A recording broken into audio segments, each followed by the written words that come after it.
Hi, I'm Emily Platzer. I work at the Boulder Library Makerspace, Building 61, and today we're going to show you how to make a mask. For this project, we'll be using a piece of quilting cotton that is 7 by 16.5 and some bias tape. You'll need 2 yards of it, and you'll need some thread to put it all together. I didn't have bias tape lying around, so I just made some. I cut some fabric on the bias and I folded it in to so the 2 sides touched. And then you can fold it in half and iron that too if you'd like. Here's some of the tools that we'll be using. I'll be using a sewing machine and iron pretty regularly. We'll be using pins or the tailor's chalk to mark where we want our pleats, along with the ruler to make sure that they're in the right place. If you don't have a sewing machine, you can do this by hand, but it'll take a little bit longer. First, you'll take your fabric, fold it in half like so, right sides together. Right sides just means that you want the parts that you want to be facing out, touching each other. Then we'll sew a very small 1/4 inch seam allowance all the way across where they are open at the top. Here we are sewing, and we're about 1/4 inch away from that side.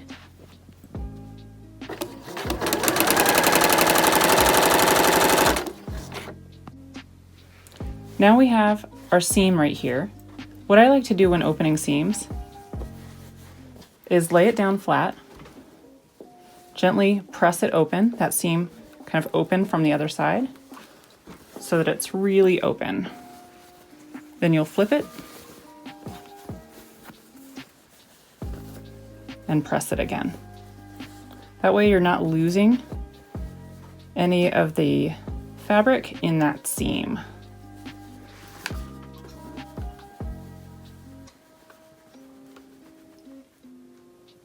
Now we'll mark where we want our pleats. This is where a quilting ruler comes in really handy. If you don't have a quilting ruler, you can use any ruler. What you want to do is measure 4 times from each side. First, you'll do 1/2 inch, then you'll do 1 3/4, then you'll do 2.5, then you'll do 3.5. This is where the pleats are going to match up. We're going to do it again from the other side, but I'll use pins on the other side to show you what the difference is. Once again, 1/2,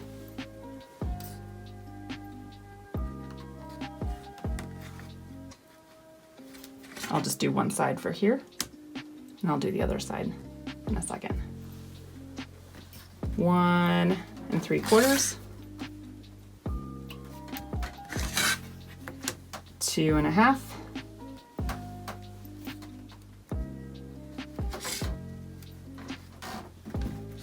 and 3.5. So the measurements for this mean it's really important to have your final face to be 8 inches. So that 1/4 inch seam allowance is really important. If you don't get it to be exact, just kind of fudge these to where it'll pleat. I'll do the other side and then I'll show you how to pleat it.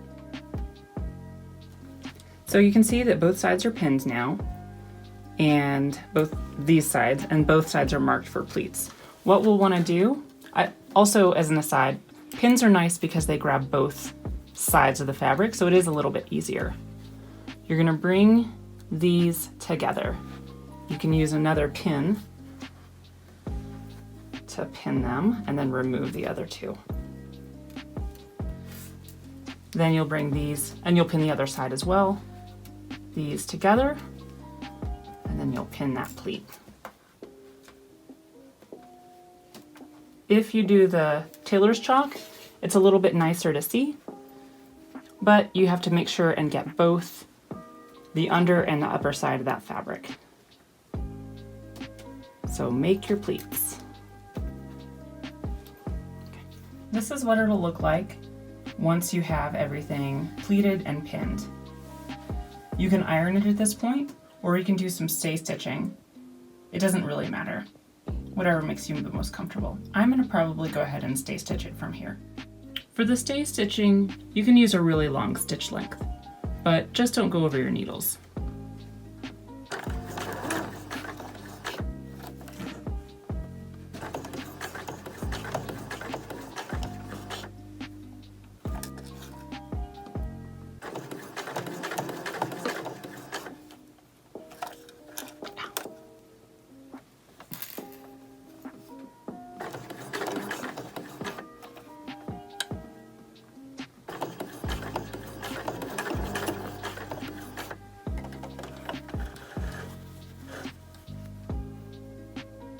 Then repeat on the other side.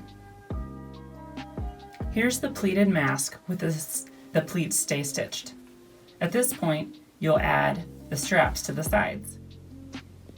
Find the middle of the bias tape and pin it to the middle of one of the sides of your mask.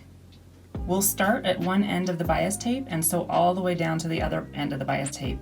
And we just want that mask to stay right there in the middle of that entire length. We'll be folding these two sides together and then stitching them all the way down. Make sure that your underside is either a little bit further out or perfectly underneath so that you make sure the entire time you're stitching both of those together. Once you get to the mask, be sure that you've tucked that mask edge right inside the bias tape so that it's very secure.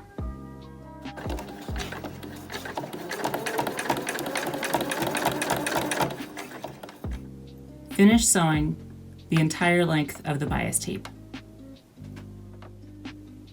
If you find that you've missed a spot, feel free to just go back over it. If you'd like, you can tie little knots in the end. And here's the completed mask. You can see that there's still a little bit of tailor's chalk, but that'll brush out or wash out. But otherwise it's ready to go. So that's one way of making a mask for you, your friends, and your community, close or extended. Be kind to each other.